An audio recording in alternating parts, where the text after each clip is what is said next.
So often people come and sit with me, their hearts echoing a profound sense of emptiness. They have experienced what they call a spiritual awakening, and yet they feel utterly shipwrecked. I have lost everything, they tell me. The old connections with others are now a foreign dance. My work is a hollow echo. My ambitions have dissolved like mist in the morning sun. Even the feeling of who I am is fading away. I imagined that to awaken would be to feel whole, to be finally put together. But instead, I feel as though I am a great scattering. And I listen to this, and I simply nod, because the terrain they describe is profoundly real. A true awakening does indeed feel like the tide going out, taking everything with it. But here is the secret I wish for you to see. It feels like losing everything, because you are, in fact, losing everything. Everything that is false, that is, all the things you were merely borrowing. And the terror that washes over you is not the terror of a true and final loss. It is the shock of realizing that what you believed was solid earth beneath your feet was only ever a reflection in the water. Allow me to paint a picture for you. From your first breath, you were given a costume to wear.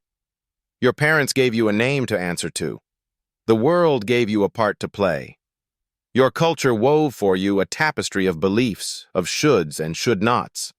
And gently, layer upon delicate layer, you fashioned a character you called myself.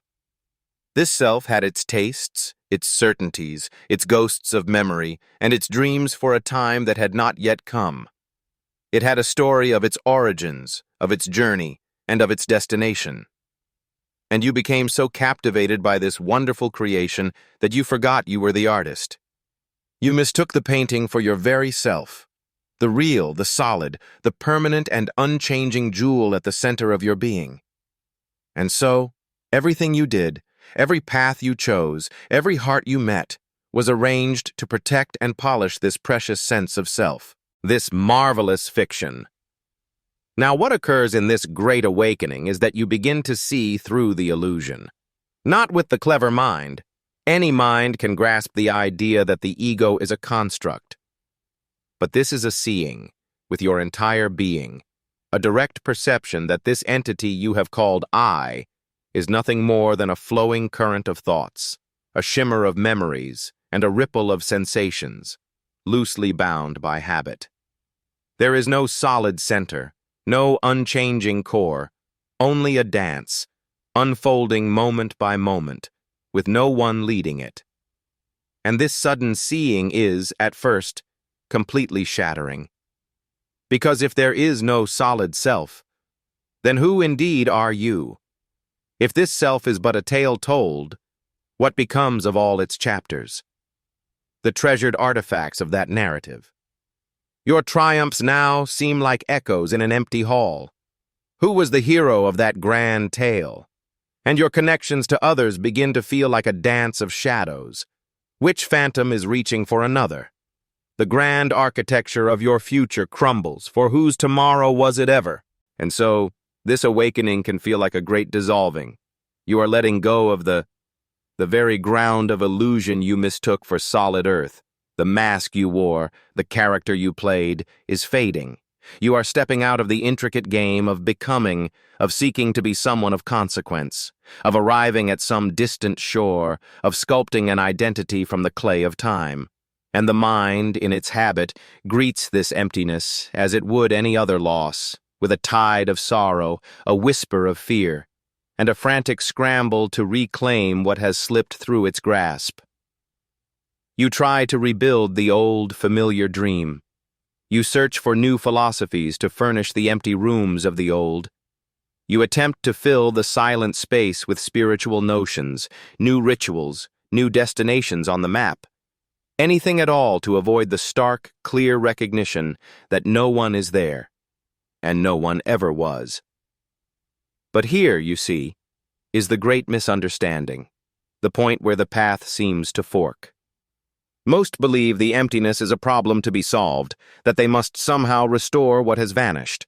They imagine that awakening has shattered something precious, which must now be painstakingly repaired.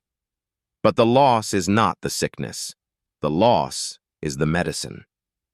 That which you are losing was the very root of your discontent. This phantom self, with its ceaseless currents of wanting and fearing, was the illusion you were trying to escape all along. Allow me to offer a reflection. Imagine you are watching a play, utterly captivated by the drama unfolding.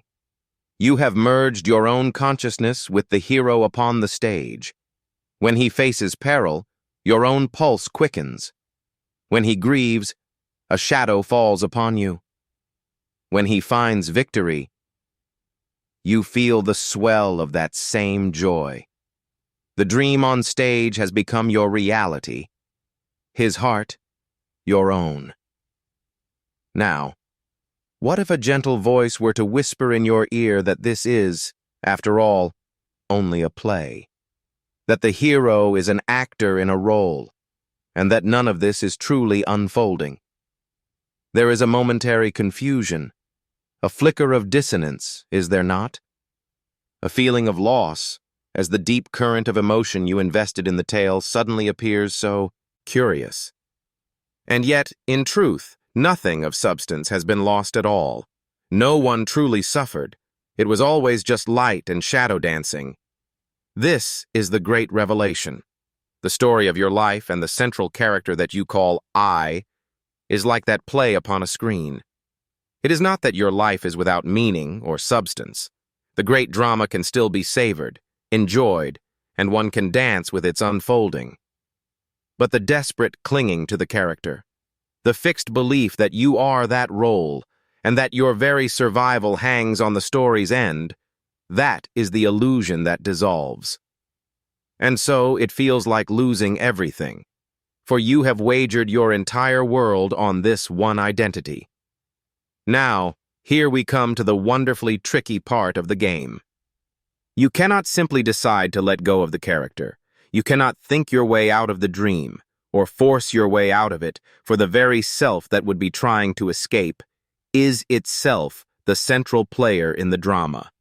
It is like trying to lift yourself into the air by tugging on your own shoelaces. A delightful but quite impossible venture.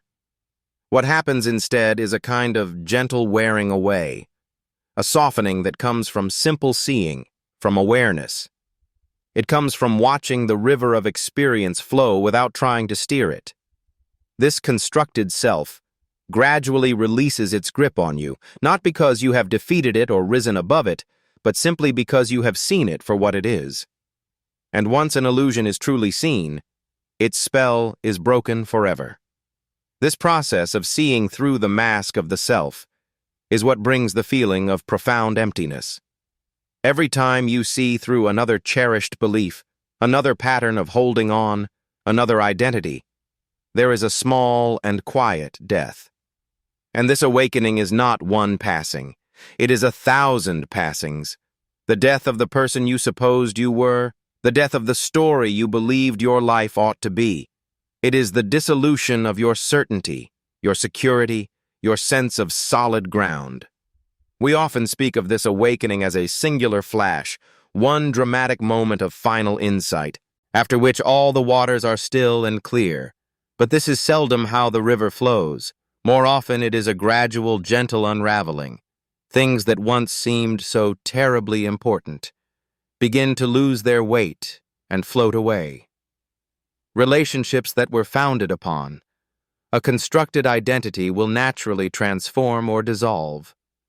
The great ambitions that were truly just a frantic dance to prove your own worth become transparently beautiful in their absurdity. The whole architecture of a life, built upon the foundation of a fictional self, begins to soften and crumble. And this dissolving feels terrifying, because you do not know what, if anything, will arise in its place. You are left in a state of pure not knowing. And the thinking mind, you see, abhors a vacuum. It wants answers. It longs for solid ground. We yearn for a map of who we are, a destination for where we are going.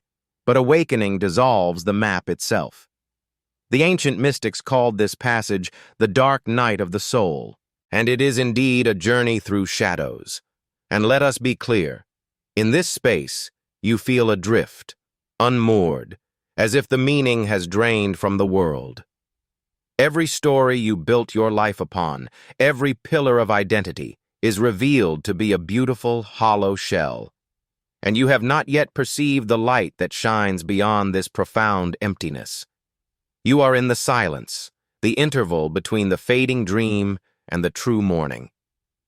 For many souls, upon reaching this threshold, turn back.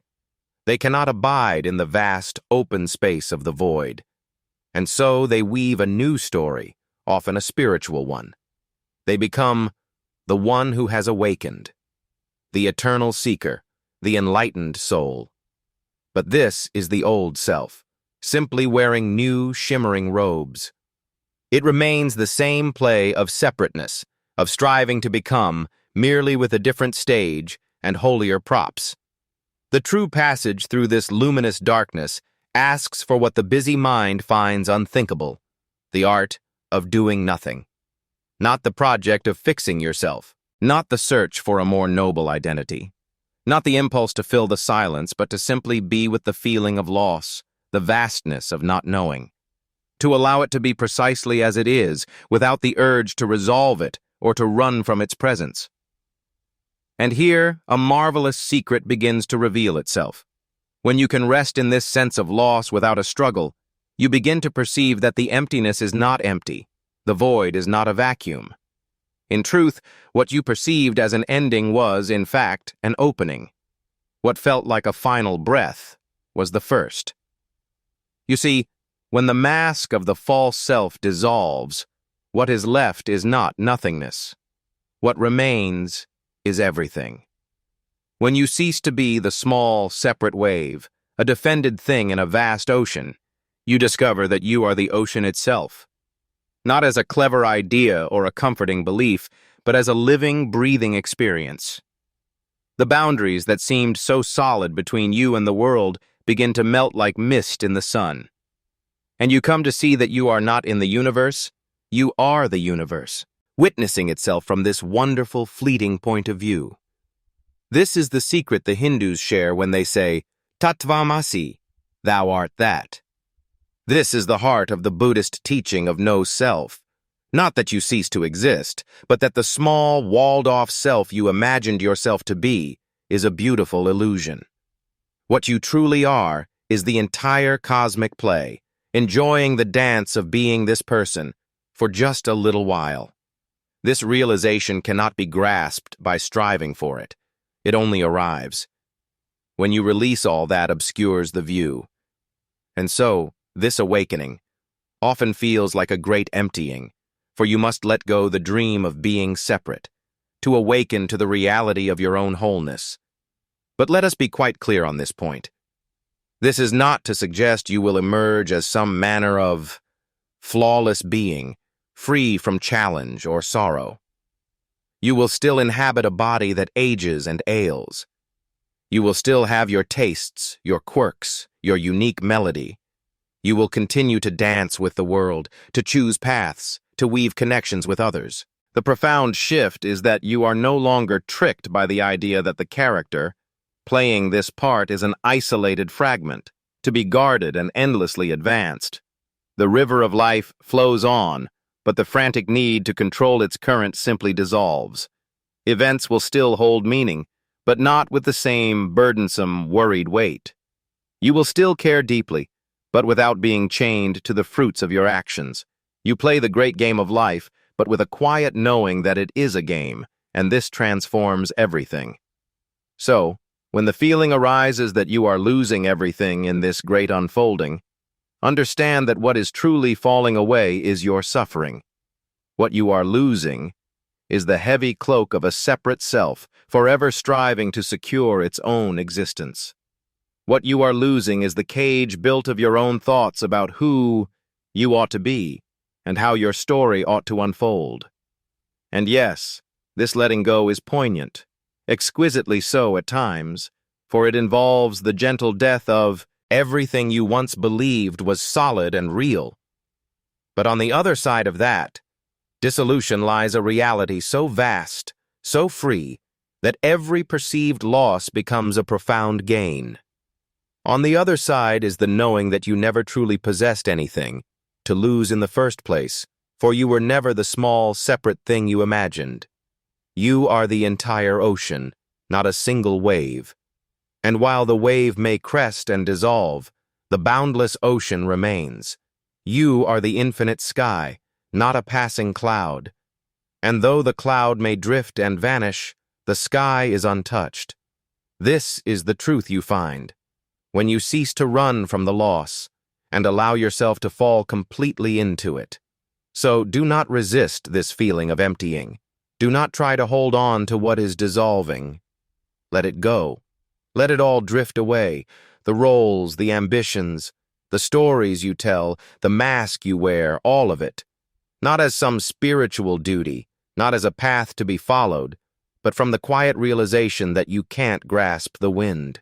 Like trying to hold water in a fist, it all flows away, as it has always done. And in this beautiful release, this deep sigh of surrender to the current, you find the one thing that cannot be taken. You begin to sense who you are, beneath the surface of the dream, beneath all the costumes of thought and memory.